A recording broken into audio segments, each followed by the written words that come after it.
Hey everybody, Gary Edelman, American Battlefield Trust. We got Chris White behind the camera, and here we are ready to start our coverage of the Battle of Resaca. This is May 1864, and it's tempting to think that these battles of the Atlanta campaign are sort of falling like dominoes, and it makes it easier to study in this fashion, but it would be too convenient if the fighting at Rocky Face Ridge isn't overlapping with Resaca, but it just doesn't work that way. There's fighting going on up there, there's Union troops marching over this way, we got a dog over here while we're talking about it, so we really need to set this up, okay?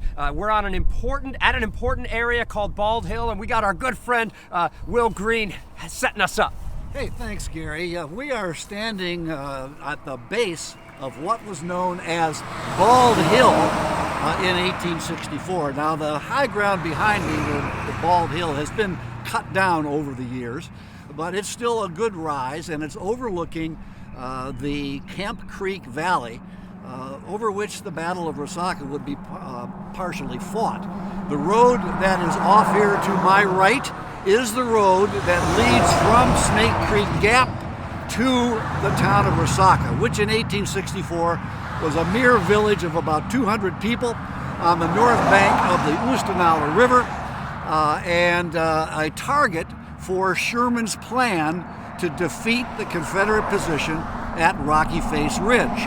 Now, we talked about Rocky Face Ridge and all of its permutations back in the earlier videos, and you might recall, if you've seen those, that Sherman's plan was not to try to drive the Confederate forces off of Rocky Face Ridge, but instead to outflank them by sending James Burgsy McPherson's Army of the Tennessee through a gap called Snake Creek Gap, which would put them on this road leading to Resaca. And if they cut down the rail bridge over the Oostenaula River, this would really put Joe Johnston's in a tight spot.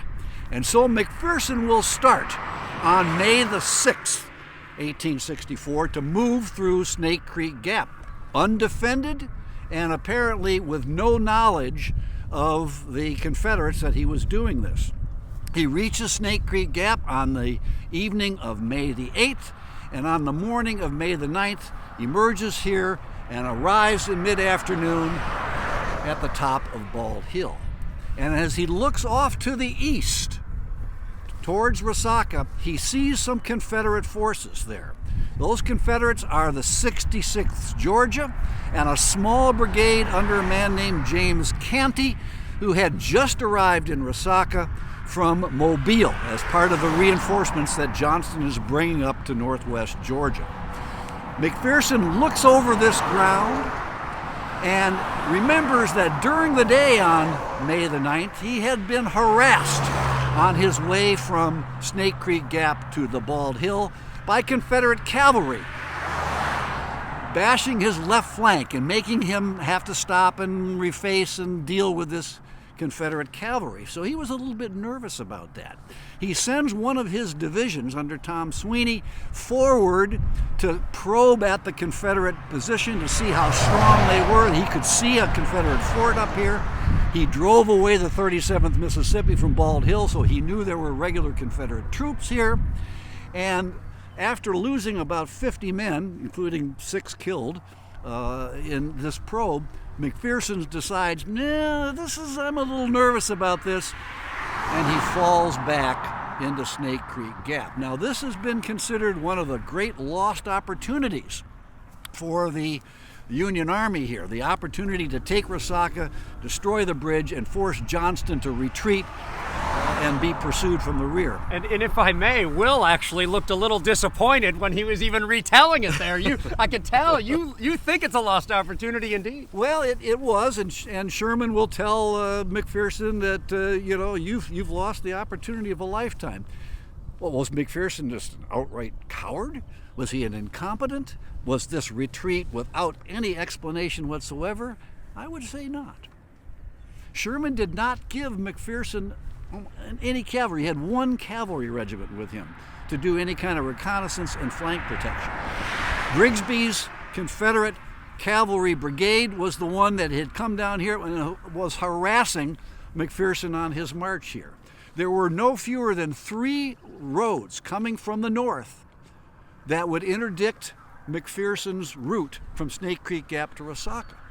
So Jimmy McPherson is thinking, you know, I don't know what kind of Confederates are out there to my left, but if there's a lot of them, they could cut me off. I'd be totally isolated. He's 12 miles from the rest of the Union Army out here.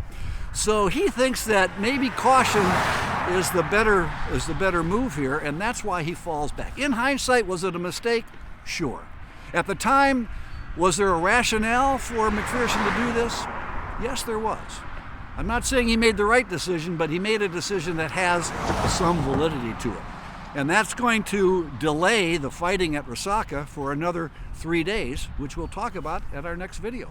That's great, Will. You're not quite off the hook yet, because I think a lot of y'all watching, I hope you've all been to Resaca, but I'm going to go ahead and make the assumption that many of you haven't been here. I think this is only my 3rd or 4th time visiting here, and I get paid to do this stuff. So first of all, and I imagine we will overlay a map later, but we are way down on the south end of the Resaca battlefield. This is a real deal battlefield. This is not a small battlefield. Rather, you can see the Confederate line extending way to the north and making, yes, that's right, sort of a fish hook. You've heard it before. At Rocky Face Ridge. Here's another fish hook. And Will, I'm wondering if you could just summarize in a minute or two what's going to happen at Resaca. When and where are the main fights? All right, well, there's going to be, as Gary said, the Confederate line is like an L. It's 4¼ miles long. 3.75 miles of that is running north and south, with the Confederate left flank anchored on the Oostenaula River, and its right flank located several miles, 3 miles or so up from this road here leading into Resaca. Then it refuses, the Confederate line refuses for ½ mile and faces to the north. Both of the Confederate flanks are anchored on rivers. The Oostenaula River is the left flank, the Conestoga River is the right flank. And consequently, and Johnson has cavalry on both of his flanks. So he's got a very strong line here. And without giving away the story here, Sherman arrives on the 13th and realizes there is another, just like at Rocky Face Ridge, another strong, elevated position that the Confederates have taken. So what's Sherman going to do? Is he going to make serious attacks and try to bust his way through Joe Johnston's defenses? No. He's going to do exactly what he did at Rocky Face Ridge, which is to try to outflank the Confederates and force them to abandon their position without a serious battle. Great, Will. Thanks so much. I think I want to say one last thing.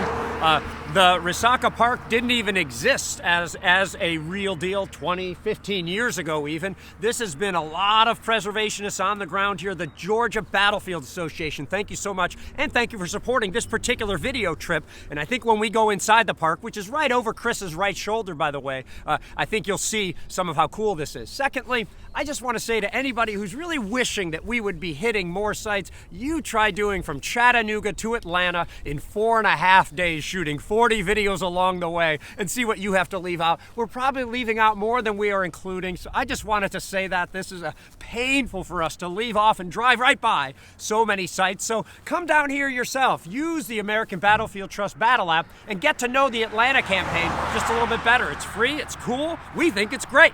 So thank you so much for joining us. Thanks to Chris behind the camera, to Will Greene for all the great interpretation of a Chris Mikowski pacing in a professorial way during this entire video. Thanks so much.